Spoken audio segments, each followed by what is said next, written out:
is Nick. This is Jack. And this is Friday, the real Friday, July 22nd, and today's pod is the best one yet. It's a T-Boy. It's also the final day of a big stock winning week, Nick. It's also my half birthday. Thanks for mentioning it, Jack.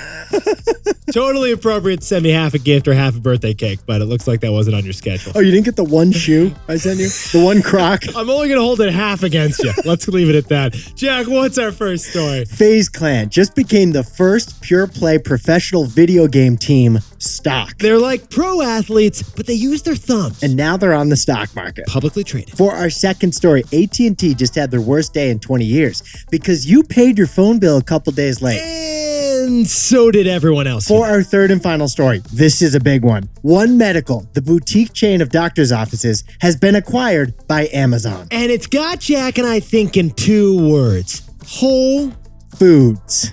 You could have really messed with me there on that one. But before we hit that wonderful mix on Nick's half birthday, the perfect mix to go into a weekend with. I love this mix, man. Yetis, you all know that Facebook has officially changed their name to Meta. That's why Zuck called his co-workers MetaMates. But there's a problem here.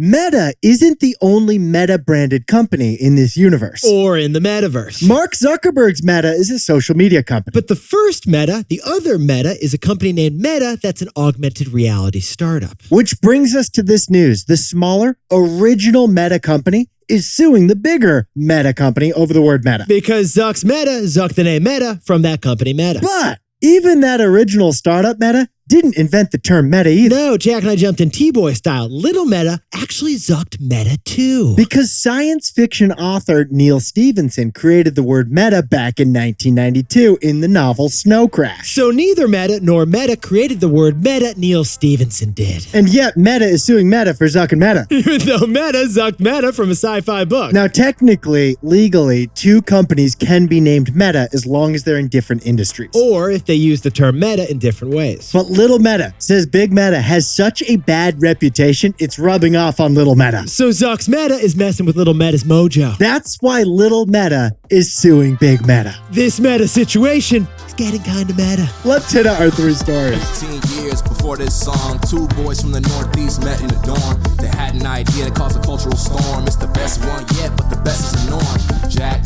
Nick, that's it. I don't even think they need to practice. 50%, that's a fat tip. T-Boy City on your at-list. If you know, cause we ready to go. We can't wait no more, so just start the show. Start the show. For our first story, Jack's dad is not gonna like this one. No, he's not. FaZe Clan is the first publicly traded video game team. My dad is still mad that the Yankees play night games. Like, he wants all games to still be day games. What's with these lights? What's with the lights? How are kids supposed to watch when it's 11 o'clock and they got school tomorrow? Yetis, FaZe Clan has figured out how to scale athletes. All right, Jack, the other day, didn't like your neighbor just like come over? I just remember our pod was like interrupted because there was a neighbor at the door and you like went to get him a spindrift or something. He's in 7th grade. He's 13 years old and he came over because he was locked out of his house. Okay, that's nice. You did an extra key or what? Well, I invited him to hang out in our living room until his mom came home and let him in. I guess that's the right move. So I offered him my Apple TV and I'm like, you can watch whatever you want. He's like, you still own shares of Netflix? Why'd you do that? No. Then he said, do you have YouTube? And I said, yes. And then at the end, when he left, I said, what'd you watch? He goes, I watched my favorite video gamer play Overwatch live on YouTube. That observation was key, Yetis, because video games have made a major shift from individual activity to spectator sport. My 13-year-old neighbor is obsessed with this video gamer he watches on YouTube. And maybe that player plays for FaZe Clan, the most popular esports team. 80% of FaZe Clan's audience is age 13 to 34, just like my neighbor is. Oh, and you want some more validation here? Jack, what's going on a recent issue of the Sports Illustrated cover? It's not the Yankees and Derek Jeter. No, it's not. It's not the Patriots and Tom Brady. It's not the Avalanche and some hockey player. You're on a roll. Here we go. It's FaZe Clan. FaZe Clan was on the cover of Sports Illustrated. Try explaining that to your uncle who's still mad that Steinbrenner traded Jay Buhner. Now, FaZe Clan just went public this week. They're trading on the stock markets under ticker symbol FaZe. The stock fell 25% on its first day, but this is still a $700 million company. It's like, it's an eighth of a lift. FaZe Clan makes money with its team of 90 professional video game players who are really just online creators. Okay, and this is where things get interesting. Bizzle actually joined the team in 2020. I'm sorry, I should back up. Jack, can you introduce us to Bizzle? Bizzle is one of the 90 players on the team, and he is the best Fortnite player in the world. Now, here's the key to this publicly traded sports team. Remember, it's a team. Bizzle is just one of the players, but he has over 100,000 followers and subscribers each across 5 different social media platforms. Okay, so FaZe Clan is leveraging that reach. They're making ad revenue on YouTube. They're selling merchandise on Instagram. They are building a betting platform. Right, so that my neighbor can put money on Bizzle winning the Fortnite World Championships, which are coming up in Germany next. Okay, we should check his age on that one, but still, it sounds like a good move. And that is how FaZe Clan made $53 million last year, because each employee, each teammate, each gamer, all of them, is really an online creator. So, Jack, what's the takeaway for our buddies over at FaZe Clan? Pro athletes are simply content creators who are in fantastic shape. Besties, why is LeBron the best? It's because he compels us to watch. And watching, that's your eyes, that's the audience, that's the money. The NBA sells tickets, they sell merchandise, and they sell TV deals based on that incredible content that LeBron creates. Well, our buddy Bizzle is a gamer just like LeBron, but he uses his thumbs instead of his biceps. Bizzle creates compelling, watchable Fortnite content. He monetizes his product very similarly to how LeBron does. It's just more Gen Z focused. LeBron depends on your uncle paying $100 a month for cable. Bizzle depends on Jack's neighbor watching him play Twitch live in Jack's living room. Professional athletes, Yetis, they're simply content creators. And with video games, they don't have to be in fantastic shape. For our second story, AT&T just had their worst day in 20 years. Because you're paying your cell phone bill 2 days late, and that means everything. Okay, Yetis, let's just set the scene for you. You got an A on the paper. You were named MVP. You got guac for free. What do you do in this scenario? You call mom and you stick that report card up on the fridge. Boom, you call your mother. Well, AT&T, they're celebrating too. What's going on at AT&T, Jack? AT&T just announced 800,000 new wireless customers last quarter. Sit down, stand up, sit back down again. 800,000 new customers in just the last 3 months. AT&T's like, Mom, I did it! 800,000 new subscribers. They said I could only do 500 and look at me now. Mom was celebrating. AT&T's investors were not celebrating. Yeah, here's the problem, Yetis. The stock of AT&T, it fell 8%. Worst day in 20 years. They burned the report card. So, Jack, let's get this straight. AT&T just added the entire population of San Francisco to its business, and yet Wall Street wasn't even impressed. The reason? You're paying your bill for AT&T 2 days later than usual. And so is everyone on your contact list. Boom. That's why CEO John Stankey got on the microphone stand and said, hey, is this thing on? I just want to clarify something here. John Stankey wanted to reassure investors that customers are paying their monthly bill like usual, and they're paying it on time. Right. He's just like, wait, it's just that they're paying 2 days later on average than they usually would pay. So let's say the average customer pays on a Monday. Mondays. This last quarter, for some reason, they paid on Wednesday. Tuesday was hard for me. Wednesday, I had this thing, and then I'll just do it on Wednesday. So this is very strange. Nick and I figure as long as everyone is paying their AT&T bill on time, that's what matters, right? Well, that's what Jack and I figure, but apparently that's not what investors figure. They strongly disagree. Investors think that those 2 days of lateness mean everything. Now, Jack and I are not going to quote your mom about the value of being on time in this case, but we are going to quote Will Ferrell. So, Jack, what's the takeaway for our buddies over at AT&T? To quote Ricky Bobby, if you ain't leading, you're last. Okay, so Ricky Bobby actually said, if you ain't first, you're last. But you know what we're talking about. You get the point. We're talking about leading indicators here. A leading indicator is data you can see today that tells you about the future. Yeah, profits, for example, are not a leading indicator. Profits tell you about today and yesterday. AT&T's profits last quarter were great.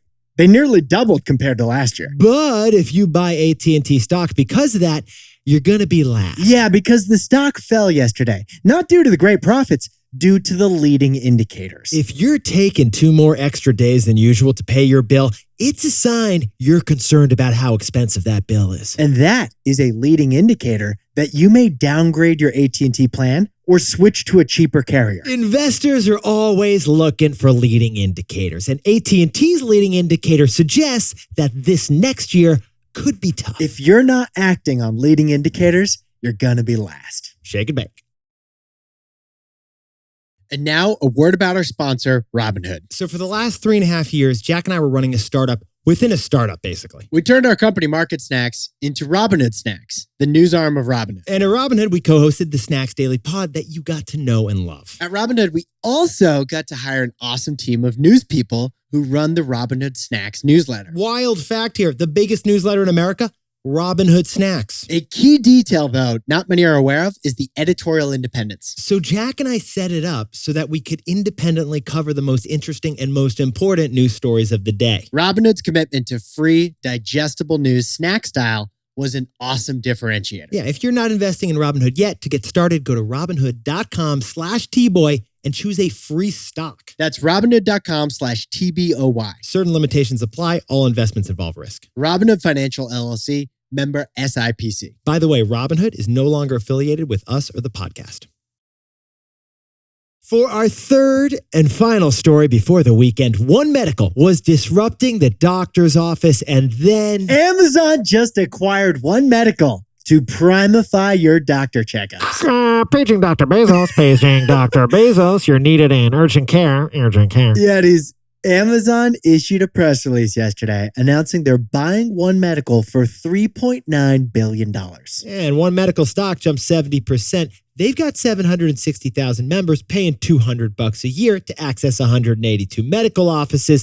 And yeah, we've tried it. I'm a former member. I am a current one. It's a comfortable experience. Yeah, it is. One Medical is like Equinox. It's a health club, but for seeing doctors, not dumbbells. Like Equinox, One Medical has nicer furniture than your home does. One Medical side hustles in interior design. It's really nice in there. Just put your legs up on the West Elm sofa, why don't ya?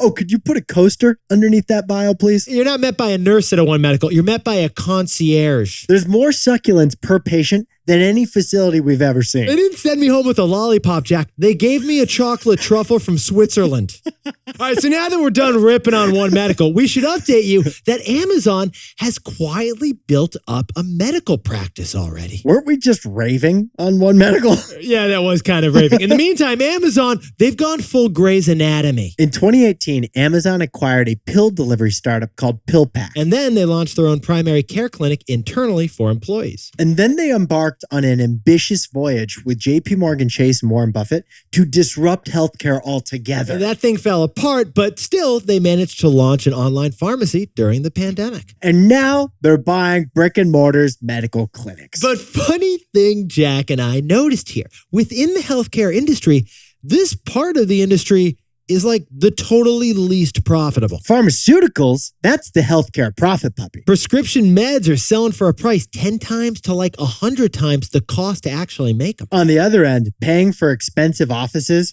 and paying doctor salaries. Yeah, Jack, One Medical, it's not a profit puppy. But that is exactly why Amazon finds it attractive. Yes. Amazon thrives on tiny little profit margins, but on a massive scale. Amazon likes to surgically slice a little profit from a whole bunch of patients, not remove a big profitable organ from the patients. And now Amazon can bundle this premium healthcare service into Amazon Prime and keep Prime stickier than ever. There we go. So Jack, what's the takeaway for our buddies over at Amazon and One Medical? There is nothing more expensive than having to play catch up. Okay, Yetis, the 3 biggest purchases that Amazon has ever made, they were all to play catch up. Whole Foods, MGM Studios, and now One Medical. For example, Amazon dominated every e-commerce vertical except for food, so they had to catch up. So they had to acquire Whole Foods for $14 billion. Or Netflix, Disney, and Apple. They were all pumping out streaming content, so Amazon had to catch up. So they had to drop $9 billion to acquire MGM Studios. And now with One Medical, Amazon is buying a physical footprint. It's buying trust. It's buying a fancy premium brand. Amazon is catching up by acquiring entire companies. It's fast,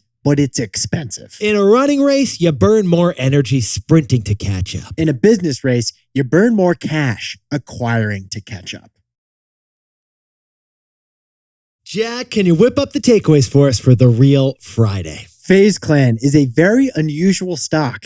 It's a team of video gamers. Just like LeBron, they're content creators, just not in fantastic shape. For our second story, AT&T just announced that the past quarter was great, but they hinted that future quarters may be rough. As Ricky Bobby said, if you ain't leading, you're last. Our third and final story is Amazon. They're acquiring One Medical for $3.9 billion. Because no game is more expensive than playing catch up.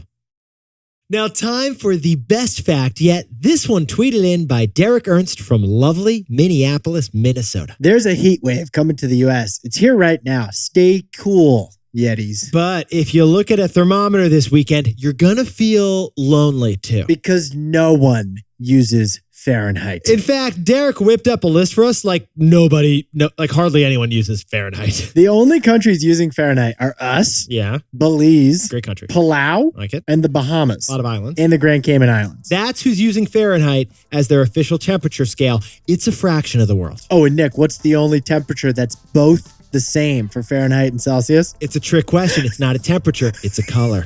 The temperature is negative 144. Look it up. That's the correct answer. Yetis, you look fantastic this week. And if you want to help this pod grow, the number one thing you can do at brunch is HYHTBOY. Ask the person next to you, have you had the best one yet? If you know, you know. They're going to be like, yeah, these huevo trancheros are good. Dr. Bezos, Dr. Bezos. Have a great weekend. We'll see you Monday.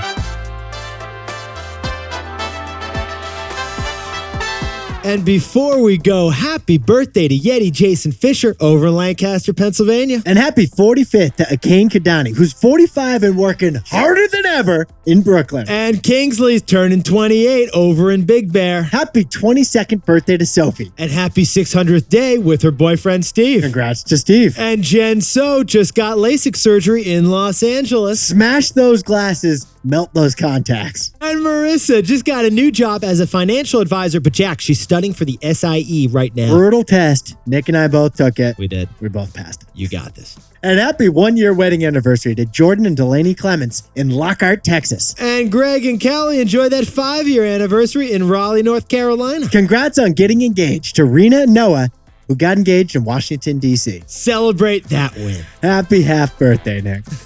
Round up. This is Jack. I own stock of Amazon, Disney, and Netflix. And Nick and I both own stock of Apple and Robinhood. And now word about our exclusive sponsor, Robinhood. Look, we're not tech guys. We're not engineers. Nick, I'm no product manager. You look great, but we're not technically. When our computer's not working, Jack and I turn it off and then we turn it back on again. But when we moved to California to join Robinhood, we were in tech's mecca. So we were soaking up as much about the tech industry as we could. One thing we saw about the tech industry at Robinhood was insane customer focus. Every product launched, every tweak made to the app was a laser-focused move on customers. Robinhood would be interviewing hundreds of users to figure out if one tweak of one button in the app would improve the experience. Inside of Robinhood, we saw that everything the company did was focused on the best outcome for you, the customer. If you're not investing on Robinhood yet, to get started, go to Robinhood.com/tboy and choose a stock. That's Robinhood.com/TBOY. Certain limitations apply. All investments involve risk. Robinhood Financial LLC, member SIPC. By the way, Robinhood is no longer affiliated with us or this podcast. What is a group of seagulls called? Seagulls. No, Not a but flock. Not a flock, actually. A gull? Is it messing with my head? Is it a gull? No, it's a Are great you, one. are you Googling the answer right now? I am Googling. You're asking me a trivia question and you're Googling the answer? You're like, Nick, you want to take one more guess at this one while I just wait for you over here? Are you ready? You know, I can Google it too. Never been so built up and then so crushed Here we back go. down. It's called the squabble of seagulls. You know what? That was worth the wait. Okay. It was worth the wait. It was worth the wait. And flamingos is called a flamboyance. Okay, now you're just making things up.